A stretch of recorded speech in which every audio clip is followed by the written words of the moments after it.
Na balança, eu quero começar só sobre o sentimento. Na balança, esse 2-2 que não tira o Ceará da zona de rebaixamento, que são 2 pontos perdidos em casa, mas contra o Flamengo e tem todo atenuante. Esse 2-2, ele é um resultado para ser celebrado como foi? É para ser celebrado, Fred, não só pelo gol inesperado, mas pela forma como o time encarou o jogo, pela forma como o time. Eu sempre trago para qualquer conversa que eu tenho sobre futebol. Eu participei de uma live ontem no canal flamenguista e eles perguntaram assim: é impressionante como os flamenguistas têm um carinho pelo trabalho do Dorival Júnior e perguntam sempre por isso. E eu falo, eu não tenho como avaliar um trabalho do Dorival Júnior sendo ruim. O time dele não levou com o Dorival Júnior nenhum gol na Copa do Brasil. Marcou 9 gols, está 100% da Sul-Americana, dentro e fora de casa, fez aquela partida que fez contra o Palmeiras. Ele tendo, no mínimo, por rodada, 10 desfalques. Assim, eu não tenho como. Hoje, se um treinador do Flamengo com 10 desfalques, ele tem o aproveitamento que o Ceará tem, todo mundo vai bater palma. Assim, não tem como. Então, assim, o ambiente do Ceará não dá em nenhum momento para analisar de uma forma totalmente fria. A gente está vivendo, o Ceará está vivendo um ambiente de eterno conflito e um ambiente muito emocional entre torcida, entre diretoria, entre elenco. Assim, tudo no Ceará hoje tomou enorme proporção. Assim, não existe frieza e racionalidade nesse momento. Nas cobranças, na postura do time. Então, hoje foi um resultado assim. E amigos, colegas que produzem conteúdo sobre o Ceará nos grupos, não existe análise fria. Inclusive, quem analisa tática, scouts, os caras estão dizendo assim: euforia. Hoje eu vou beber e vou me divertir porque eu não vou analisar o jogo hoje. Mas muito mais pelo como o Ceará se comportou buscando o resultado, como o Ceará jogou com tantos desfalques. O Ceará jogou hoje, não tem como a gente tirar isso da análise. O Ceará jogou com a zaga com média de idade de 21 anos. 2 moleques da base. O Ceará jogou com outro moleque da base no meio-campo, o Giovani. O Ceará perdeu o Vina, seu principal jogador no começo do jogo.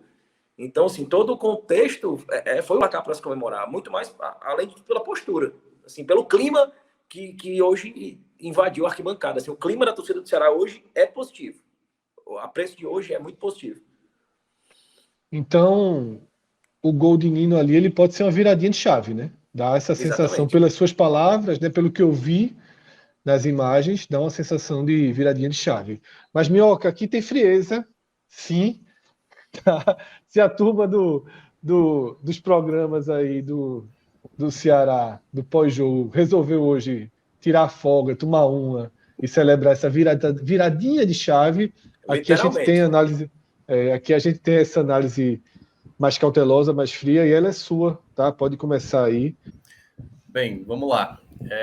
Até aproveitando isso que o Léo mencionou, e aí só para explicar um pouco da minha maneira de analisar os contextos, né, dos dois clubes cearenses, eu gosto muito de acompanhar as mídias independentes, os canais dos torcedores, porque eu acho que hoje complementa muito mais, sabe? Eu acho que eu entrei basicamente, né, quando eu estava entrando aqui do projeto do 45, foi na época que eu estava entrando na rádio.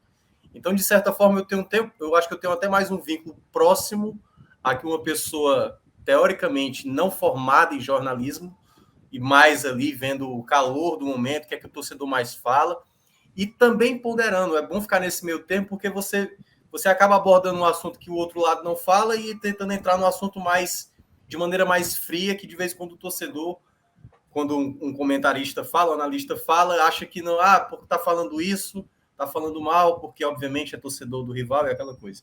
Então, baseado nisso, o primeiro ponto dessa partida, Fred, era o contexto mais complicado possível que o Ceará enfrentava para esse jogo. Primeiro que você enfrentava um Flamengo. Tudo bem, um Flamengo também com pressão, né? Principalmente chegou aqui na capital torcedores protestando, jogaram pipoca, questão lá do presidente e também do diretor de futebol, mas ainda é o Flamengo. Né? O Flamengo, mesmo com as baixas que o Léo mencionou, o Flamengo ainda tinha Gabigol, tinha Rascaeta, Bruno Henrique, tinha Everton Ribeiro, enfim, era quase o time de 2019 ali com alguns jogadores ali do sistema defensivo diferente, mas ainda com muito peso. E o lado do Ceará, Fred, assim, eu acho que era o pior cenário que o Dorival poderia ter para um jogo desse tamanho. Ele, na prática, ele só tinha dois volantes, que no caso era o Richarlison, que apareceu essa semana como opção.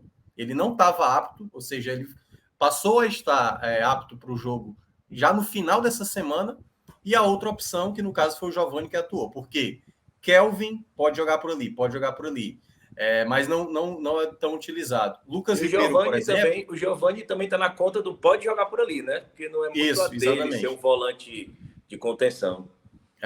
Aí Lucas Ribeiro também não é da função. O Lima, que eu já tinha falado aqui no jogo passado, a ideia que ele tinha feito contra o Tombense, o Lima jogando mais como meia, já era um indício de que ele utilizaria por ali. Então, um time com muitos problemas defensivos. Na escalação titular, uma hora antes, aparecia Messias e não aparecia Marcos Vitor. E aí o Messias foi lá na hora do aquecimento, segundo relatos do Horácio Neto, setorista do Ceará lá do Povo, foi feito ali exatamente um aquecimento mais puxado para saber se ele aguentaria. Viu que não ia dar, já trocou pelo Marcos Vitor. E aí é onde gerava, um garoto de 20 anos vai para um jogo como titular contra o Flamengo. Lembra muito o contexto do Felipe Jonathan em 2018, que também estava numa situação onde o Ceará praticamente não tinha lateral esquerdo, e na época o Lisca tinha uma dúvida entre Brock e o próprio Felipe Jonathan, e o Lisca foi lá, deu a continuidade para ele, e curiosamente o garoto fez um grande jogo, assim também contra o Corinthians, né? Contra o Corinthians no Castelão também. Contra o Corinthians também na Arena Castelão. Então, esse contexto que foi dificultando mais ainda. Começa a partida, o Ceará muito perdido, o Flamengo sempre com a marcação alta, recuperando a bola, o Ceará não conseguia dar 2, 3 passos, o Flamengo chegava com muita facilidade, e aí toma o gol, né, exatamente numa jogada do escanteio, assim, de um gol muito simples do Flamengo fazer, a defesa bateu totalmente de cabeça, o Arão vem caminhando na pequena área, chega no primeiro pau com muita liberdade para fazer o gol. E tão simples que fez 2 vezes, né? E aí, para não parecer algo tão Lady Murphy, mas só reforçando mais ainda a Lady Murphy, aos 6 minutos você perde o seu principal jogador que estava em campo, que é o Vina. Naquele cenário, eu imagino que muitos torcedores do Ceará pensaram, meu amigo, vamos tentar perder de pouco hoje, porque o negócio hoje é capaz de vir uma sacola daquelas, a situação tá horrível, a gente não está fazendo nada, a gente acabou de perder o Vina, e sinceramente agora, seja o que Deus quiser. A partir do 10º minuto, nem demorou tanto assim, mas foram 10 minutos assim que o Ceará não conseguia estar em campo. O Ceará só estava ali o corpo presente, como se fala, né? Não estava com espírito, não estava com a cabeça no lugar. A partir de 10 minutos, o Ceará começou a assentar um pouco mais. O Dorival colocou o Zé Roberto ali como homem referência. E aí o Ceará começou a criar algumas possibilidades, principalmente nos pés do Vina, e um jogador que chamou muito o jogo no primeiro tempo, que no caso foi o Mendonça. O Mendonça, em muitos momentos, deu muito trabalho à defesa do Flamengo, porque ele sempre na velocidade, sempre ali na astúcia que ele tem ali para jogadas de ataque, deu muito trabalho. Ele e também um pouco o Zé Roberto. Teve uma que o Zé Roberto ganhou na força, poderia ter batido, tentou dar o passe pro Mendonça e acabou perdendo. E aí vem a jogada do gol, uma falta batida, a defesa do Flamengo meio dormindo ali, aí o próprio Zé Roberto dá um passe ali muito bem feito para o Mendonça para empatar o jogo. Naquele contexto, o jogo ele já começava a desenhar uma partida mais franca para o Ceará. O jogo ainda estava meio estranho, porque o Flamengo estava meio que se acomodando e o Ceará estava crescendo. Aí vem de novo mais uma falha do Ceará, uma falta do lado esquerdo, a mesma jogada. A única diferença é que não foi um escanteio, foi uma falta muito próxima ao escanteio, de novo a Arrascaeta cruzando. Agora Michel Macedo, que aí não percebeu, veio o Arão de novo por trás, se antecipou, cabeceou e fez o 2-1. Naquele cenário, era muito danoso para o Ceará, por tudo que o jogo representava, pela dificuldade que seria, principalmente porque não se imaginava que, assim, no primeiro tempo, o meu sentimento foi, parecia que o jogo só acontecia se caísse a bola no pé do Mendonça. Eu não achava que o Ceará ia conseguir crescer como time na segunda etapa, que foi o que aconteceu. Porque na volta do intervalo, o Dorival não fez mudanças, o Flamengo até fez ali a mudança colocando o Mateuzinho, né, como lateral esquerdo, tirou o Ayrton Lucas do lado esquerdo. E aí no segundo tempo, o jogo ele muda totalmente de panorama. O Ceará estava muito mais atento como time do que a gente viu no primeiro tempo. Porque o sentimento do primeiro tempo era, se o Ceará conseguir alguma pontuação aqui, vai ser muito na conta do Mendonça. No segundo tempo é diferente. Era um time muito mais organizado, com mais a cabeça no jogo. Então o Ceará volta para o segundo tempo muito mais conectado, embora ainda tivesse algumas falhas, como, por exemplo, o Eric perdendo algumas bolas, o Giovani também não dando muita sequência. E aí eu acho que é onde entra o segundo ponto desse resultado do Ceará. As trocas do Dorival. Eu acho que as 5 trocas do Dorival ele só fez acrescentar. E perceba, era o Ceará com muitos desfalques, praticamente sem muita opção do que fazer, e as 5 trocas que ele só fez melhorar a equipe. Ele modifica o meio de campo no final, já da metade para o final, colocando o Richard, colocando o Vitor Luiz, não como um lateral, mas como um volante para melhorar a saída de bola. Coloca o Yuri Castilho também para dar um pouco mais de força. Uma dessas possibilidades foi do Yuri Castilho cabeceando uma bola em que o Mateuzinho salva em cima da linha. E durante todo o segundo tempo, o que mais parecia que ia acontecer era o gol do Ceará. A cada minuto que se passava, era um Flamengo cada vez mais cansado, desgastado, fazendo cera em muitos momentos, a ponto do Ceará ali sempre querendo que o jogo não parasse, mantendo um ritmo maior. E aí, naqueles minutos finais, a gente viu o Ceará de maneira muito... eu acho que a palavra é essa, de maneira muito lutadora mesmo, acho que tentando diversas vezes para tentar conseguir esse empate.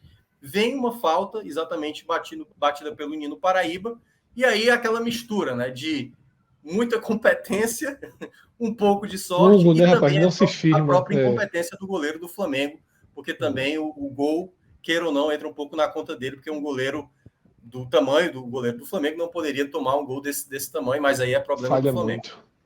Falha muito. E aí acho que o resultado é um pouco esse, Fred. Eu tinha falado na rádio, antes do gol do empate, eu falei, independentemente do que ainda possa acontecer até o final desse jogo, independentemente do que aconteça, o Ceará mostrou mais uma vez daquilo que é capaz.